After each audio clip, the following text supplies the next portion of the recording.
August of 2023. The air was not air.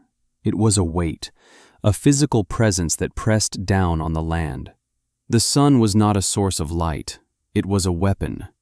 Dr. Aris Thorne sat in his air-conditioned office. The hum of the unit was the only sound. He stared at a spreadsheet on his monitor. The columns were a sea of red ink. Loss. Catastrophic loss. He was a livestock specialist for the State University Extension. His job was to help farmers, to maximize yields, to implement the latest science. And the latest science was failing. The heat dome had parked itself over the state for 47 days. Records were not just broken, they were obliterated. Modern cattle breeds, the big Angus, the heavy Charolais, were dying. They were bred for rapid growth, bred for feedlot efficiency. They were not bred for this. The reports came in every hour. Another herd decimated by heat stress. Another farmer facing ruin. The numbers were staggering. Tens of thousands of animals lost. Hundreds of millions of dollars vanished into the shimmering air. His spreadsheet was a ledger of defeat. Farm after farm, county after county. Red, red, red. Then he saw it. A single line of black text in a desert of red. Thompson Farms, Monroe County. He stopped scrolling. He leaned closer to the screen. The report had to be a mistake, a data entry error. He clicked open the file. Herd size, 280 head. Breed, Piney Woods. Summer losses, 0. Net income for the quarter, positive. He read it again. 0 losses. In the middle of a biblical heat wave. He felt a strange stillness in the room. Piney Woods. He had to search the term in his own university database.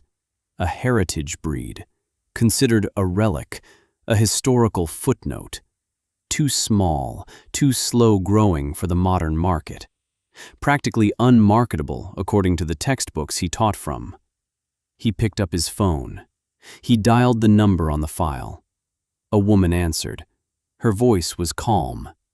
"Yes, this is Eliza Thompson." He introduced himself, his voice a little unsteady. "Dr. Thorne, from the State Extension Office.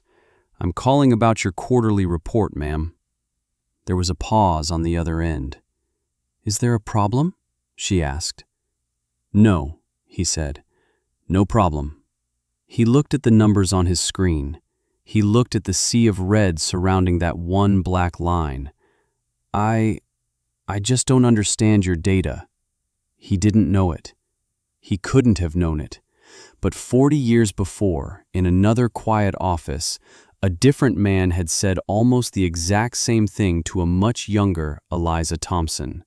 He had looked at her with kindness, with genuine concern, and told her that her plan was impossible, that her data made no sense, that what she wanted to do could not be done. This is a story about being right for all the wrong reasons. It's about a kind of wisdom that looks like foolishness for a very, very long time. This channel tells the stories that get lost between the lines of a spreadsheet.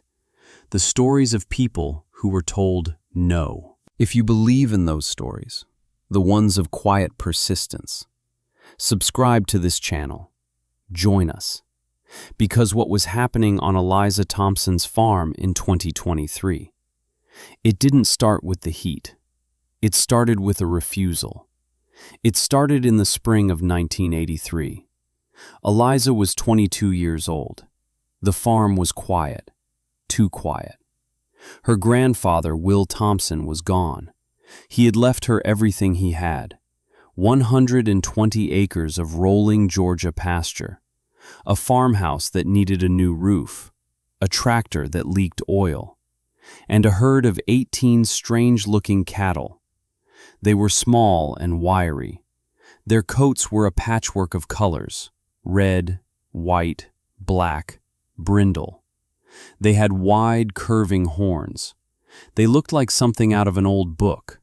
They were Piney Woods cattle, descended from the first Spanish stock brought to the Americas 500 years ago. They were tough. They were survivors. And according to everyone, they were worthless. Eliza knew what she had to do. She had a plan, a simple one. She would build the farm back. She would grow the herd. She would honor her grandfather's legacy. She just needed a small loan, an operating loan to get through the first year. New fencing, seed for the pastures, the basics. So she went to the bank, the Farmers Trust Bank in town. It was the only bank that mattered. The loan officer was a man named Frank Henderson. Mr. Henderson was a pillar of the community. He served on the church board. He coached the high school baseball team. He had known Eliza's family his entire life. He had given her grandfather his last loan. He greeted her with a warm smile. "Eliza," he said, "it's good to see you, child, though I'm so sorry about Will. He was a fine man." She sat in the heavy oak chair across from his desk. She felt small. She laid out her plan. She spoke of rotational grazing, of improving the soil, of selling beef directly to families in the area. She spoke of the Piney Woods cattle, their hardiness, their ability to thrive on native forage. Mr. Henderson listened patiently. He nodded. He steepled his fingers. He looked at her with kind, sad eyes. When she was finished, he let out a long, slow sigh. "Eliza," he began. His voice was gentle, paternal. "That's a beautiful idea. A real tribute to your granddaddy. He loved those old cows. But it's not a business plan. It's a museum." He turned his computer monitor toward her. He pulled up charts, market prices, growth rates, input costs. "Look here," he said, pointing to a graph. "This is the price for Angus calves at the sale barn. This is the weight they can hit in 18 months. Now, your Piney Woods, they take nearly 3 years to mature, and they're half the size. The market wants marbling, Eliza. It wants size. It wants consistency. It doesn't want this." He said it without cruelty. He said it like a fact, like telling her the sky was blue.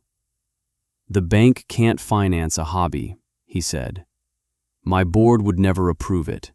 We'd be setting you up to fail. And I'm not going to be the man who lets Will Thompson's granddaughter fail." He leaned forward. His eyes were full of sincerity. "Here's what we can do," he said. "I can approve a loan for you today, a generous one, enough to buy a whole new herd, 20 top-quality Angus heifers and a certified bull. We'll get you set up with a feed program. We'll get you on the path to profitability. We'll do it the right way." His certainty was a wall. It was made of kindness. It was made of logic. It was made of experience. There was no way to fight it. You can't fight kindness with anger. You can only let it crush you. Eliza felt something colder than disappointment. It was a feeling of being seen but not understood, of being protected but not trusted. She looked at the charts on his screen. She looked at his earnest, compassionate face. She gathered her papers. "Thank you for your time, Mr. Henderson," she said. Her voice was quiet. She stood up. "Eliza, wait," he said, standing too. "Think about it. This is your future. Don't throw it away on nostalgia." She walked out of the bank. The spring air felt heavy again. She didn't get the loan. She got something worse. She got certainty. Someone else's certainty about her own limitations. The most dangerous limitation is the one imposed by someone who genuinely believes they are protecting you. It cannot be fought with anger. It can only be disproven, and that takes decades. She drove the old farm truck home. The refusal echoed in her head. Not the words, the tone, the gentle, absolute finality of it. He thought he was saving her. She parked the truck by the barn. The 18 Piney Woods cows watched her. They chewed their cud, their ears twitching at the flies. They were not impressive animals. They were not the future of beef. They were history. They were, in the eyes of the world, a mistake. She went inside the silent farmhouse. It smelled of her grandfather, old books and pipe tobacco. She sat at the heavy oak table in the kitchen, the same table where her grandfather had done his books every Sunday night. She pulled a thick, leather-bound ledger from a drawer, the Herd Book. His handwriting filled the pages, dates of birth, lineage, notes on each animal. Daisy May, good mother, throws small calves that grow fast, favors the north pasture in summer. Red, wary of strangers, can find water anywhere. She turned the brittle pages. On the inside cover, in his familiar looping script, was a single passage. He must have written it years ago. The ink was faded to a soft brown. She read the words aloud to the empty room. People will tell you these animals are backward. They will tell you to get rid of them for something bigger, faster. They will show you charts and numbers. Do not listen. These animals belong to this dirt. They remember heat the land has forgotten. They carry the wisdom of dry seasons in their bones. The new ways are fast, but they are fragile. The old ways are slow, but they last. She closed the book. The leather was warm beneath her hands. A decision settled in her heart. Not a loud, defiant one, a quiet, deep one. No loan, no Angus, no permission. Mr. Henderson was wrong. The charts were wrong. The entire world could be wrong. Her grandfather was right. The dirt was enough. The cows were enough. She would do it herself. The old way. The slow way. The next few years were a blur of work. She woke before the sun. She fell into bed long after it set. Money was a constant worry. She sold off 10 acres of timber from the back of the property. It hurt to see the old pines go. But it paid for a new well pump and a year's worth of property taxes. Cash. She took a part-time job at the local feed and seed store. The irony was not lost on her. She spent her days selling high-protein feed supplements to farmers running Angus cattle. The same cattle Mr. Henderson wanted her to buy. She listened to them talk. They talked about vet bills, about calving difficulties, about the rising cost of corn. They looked at her with a kind of pity. The poor Thompson girl, trying to make a go of it with those scrub cattle. She never said a word. She just smiled, loaded the 50-pound bags into their trucks, and went home to her own herd. She couldn't afford their world. So she had to create her own. Exclusion became her engine for innovation. She couldn't afford fertilizer, so she learned to build soil. She divided her pastures into smaller paddocks with temporary electric fencing. She moved the cattle every few days. Intensive rotational grazing. It was a new name for an old idea she'd read about in her grandfather's books. The cows would eat the tops of the grasses. Their hooves would break up the soil. Their manure would feed the earth. Then she'd move them, and the land would rest. The first year, the change was barely visible. The second year, she noticed new types of clover appearing. The third year, the soil was darker. When she dug her hands into it, it felt alive. It smelled sweet, and it held water like a sponge. She couldn't afford fancy weed killer, so she learned to love weeds. Her cattle didn't just eat grass, they browsed. They ate leaves from overgrown brush. They ate kudzu. They ate species of native plants the Angus wouldn't touch. They were turning free, unwanted growth into protein. Her neighbors thought she was letting the place go. They saw overgrown fields, not a diverse forage system. They saw scrawny cows, not efficient converters. They drove by and shook their heads. It's a shame what's happened to Will Thompson's farm. That girl is running it into the ground. She heard the whispers in town. She felt the stares at the feed store. But she also saw the results. Her vet bills were almost non-existent. The piney woods were naturally resistant to most local parasites. They calved on their own, out in the pasture, with no assistance needed. Her only input costs were minerals, salt, and the electricity for her fence charger. Her neighbors were spending thousands on feed, thousands on medicine, thousands on vet calls for difficult births. Her profit margin, per acre, was razor thin, but it was black, not red. She was surviving, and slowly she was building. Have you ever done something that everyone around you was certain was a mistake? Not because they were cruel, not because they wished you ill, but because they were completely, utterly convinced they knew better. Because they were trying to protect you from what they saw as inevitable failure. It's a lonely place to be. Tell us about it in the comments below. That feeling of quiet conviction against a chorus of doubt. For Eliza, that doubt was a constant companion. But what happened next began to turn the whispers into murmurs of grudging respect. Let me tell you about the drought of 1988. It wasn't a record breaker, just a long, dry summer. The rain stopped in June and didn't come back until September. The rolling green hills of Monroe County turned a dusty, faded brown.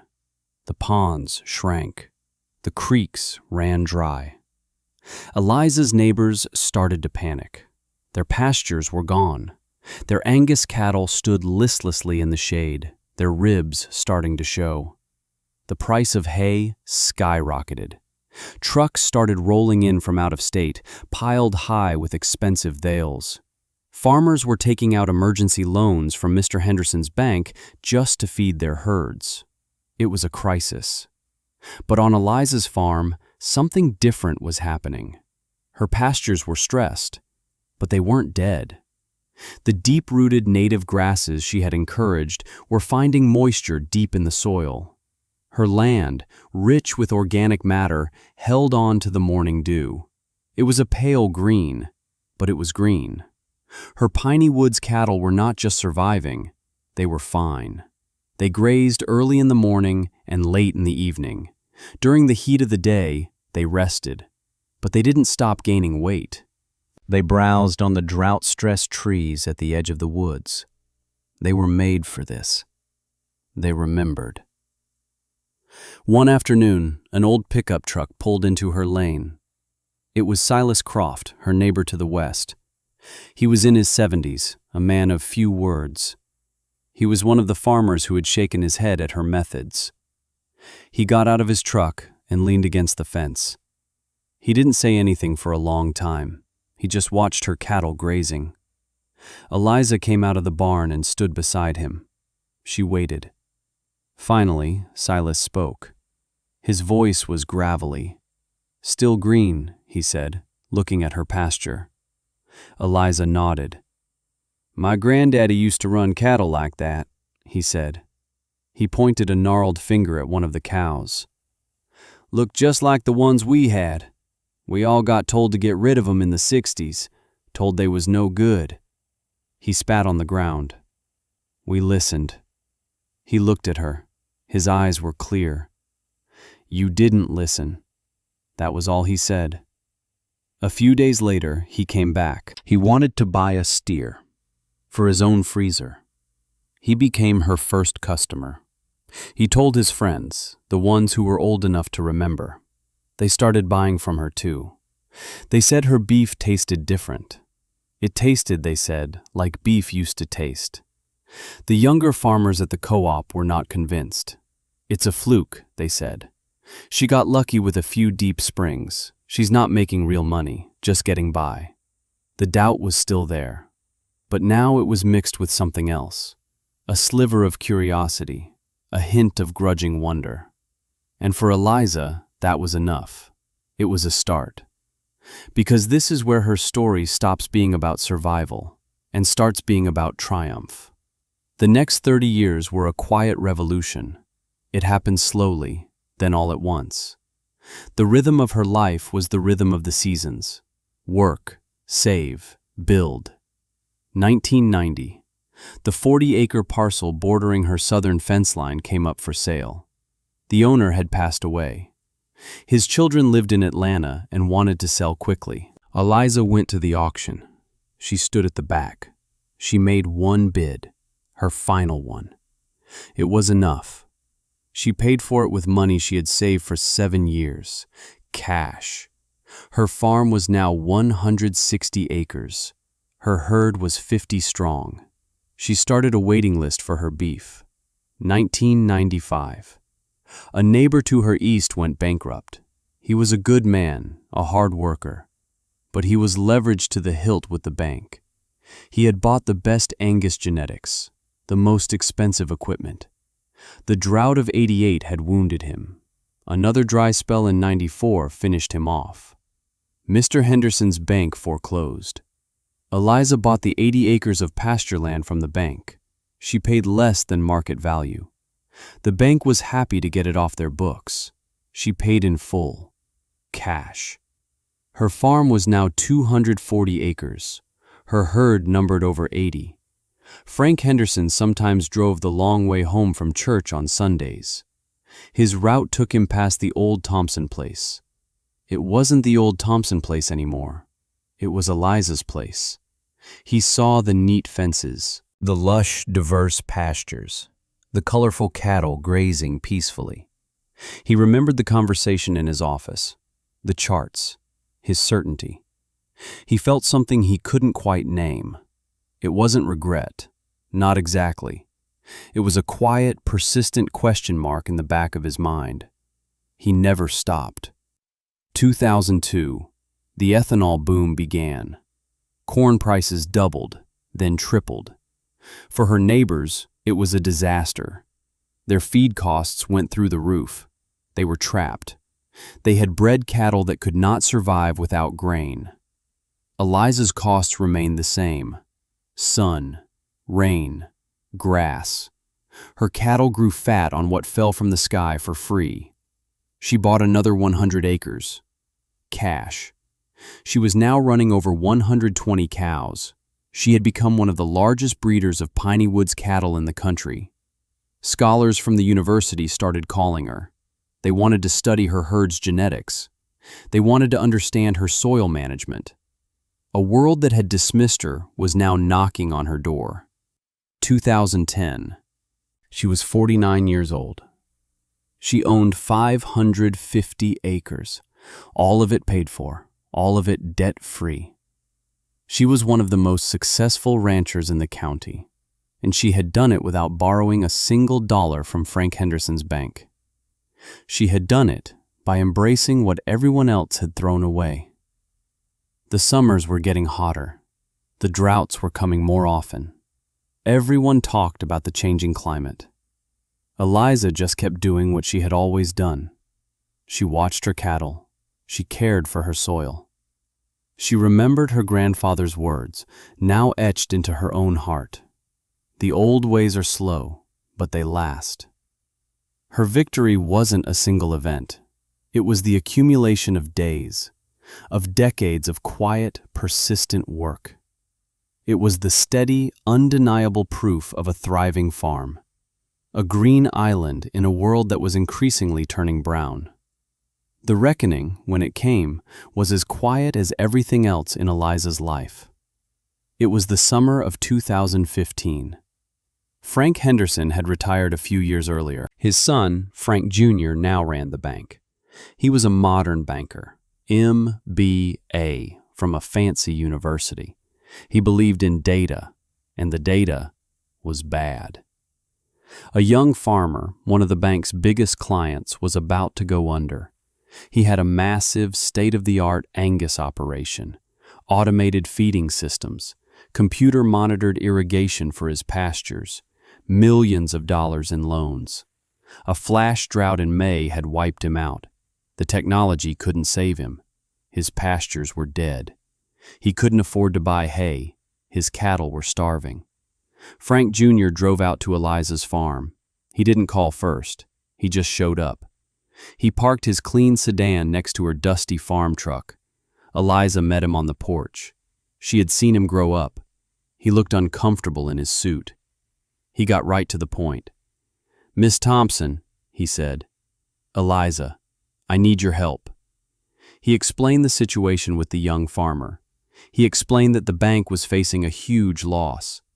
He asked her if she would be willing to talk to some of their clients, to teach them her methods, to show them how she managed her land, her herd. "We'd pay you, of course," he said quickly. "A consulting fee, whatever you think is fair." Eliza didn't answer right away. She looked past him, out at her farm. The Piney Woods cattle were grazing in the midday sun. The Angus on the neighboring farm were huddled in the only sliver of shade they could find. The contrast was stark, final. "Your father was a good man," she said, her voice even. "He was always kind to me." She looked directly at Frank Jr. "The day I came to him for my first loan, he sat me down in his office. He told me he didn't want to be the man who let Will Thompson's granddaughter fail." Frank Jr. nodded. "He was just trying to protect you," he said. "It was a different time." Eliza gave a small, sad smile. The kind of smile that holds a lifetime of knowledge. "No," she said. "It was a quiet devastation. He wasn't trying to protect me. He was trying to protect his idea of success. He didn't want to be the man who was wrong. There's a difference." The younger man had nothing to say. The truth of her words hung in the hot summer air between them. She let the silence stretch. Then she spoke again. "I'll help," she said. "Not for a fee. But they have to come here. They have to put their boots on my ground. They need to learn about the dirt first. Everything else comes from that." Frank Jr. just nodded. He looked like a man who had finally understood the chart that had been right in front of him all along. He drove away from a farm that, by all the logic he had ever been taught, should not exist. And he went back to his bank to start rewriting the rules. We are back in August of 2023, the historic heat wave, the air you can wear. Dr. Eris Thorne, the young livestock specialist, is standing in one of Eliza's pastures. He is holding a clump of her soil in his hand. It is dark, almost black, and crumbly with life. It is cooler to the touch than the air around it. He has spent 3 days on her farm.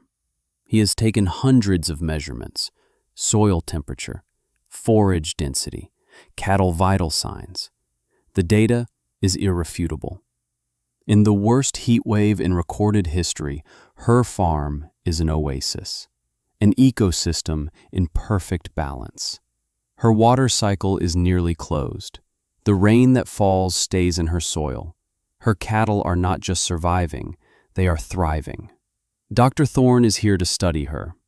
His university, the same one whose textbooks dismissed her cattle as obsolete, is now writing a case study on her farm. Thompson Farms is the official model for the state's new climate-resilient agriculture program. The legacy is taking root. Young farmers, graduates from the university, now intern on her farm. She teaches them about soil, about genetics, about patience. She helped them form a co-op to market their own heat-tolerant, grass-fed beef. She is no longer an outlier. She is a pioneer. The Farmers Trust Bank, under the leadership of Frank Jr., now offers a special loan program. It's for farmers who want to transition to heritage breeds and regenerative practices. It has flexible terms. It values soil health over short-term yield. It is called the Thompson-Henderson Grant, a quiet act of atonement. Later that day, Eliza takes Dr. Thorne into the old farmhouse. She opens the drawer in the kitchen table. She pulls out the old leather herd book, the physical artifact of her entire life's work. She lays it on the table. Dr. Thorne runs his hand over the worn cover. He opens it carefully. He sees the faded, looping script. He reads the entries for cows long dead. He sees the notes on pasture rotation from a time before the phrase even existed. Then he sees the inscription on the inside cover. He reads it aloud. The old ways are slow, but they last. He looks up at Eliza. Her face is lined with the sun and the years. Her eyes are clear. "The knowledge was here all along," he says, his voice filled with awe. Eliza nods. "Yes," she says. "It was just waiting for us to get smart enough to listen." The most dangerous limitation is not the one you place on yourself. It is the one imposed by someone who genuinely believes they are protecting you. It isn't cruelty that holds us back most often. It is certainty. The absolute, unshakable, well-meaning certainty of others about what we are and are not capable of. Eliza May Thompson wasn't fighting a villain. Mr. Henderson was not a bad man. He was a good man, trapped in a system that had mistaken speed for progress. A system that valued quarterly returns over generational resilience. A system that had forgotten the ancient wisdom of the dirt. Eliza was fighting that system, and her victory wasn't a single, loud moment of triumph. It was 40 years of sunrises, 40 years of patient work. It was the quiet, undeniable evidence of a green pasture in the middle of a brown, withered world. It was the silent, healthy cow standing in the brutal sun. Proving someone wrong takes a moment. Proving a kind person wrong takes a lifetime. Right now, somewhere in the world, someone is being told they can't. They are being shown a chart. They are being offered a sensible plan that requires them to abandon their deepest intuition. They are being protected from a failure only others can see. If you know someone who needs to hear that the old ways are slow, but they last, share this story with them.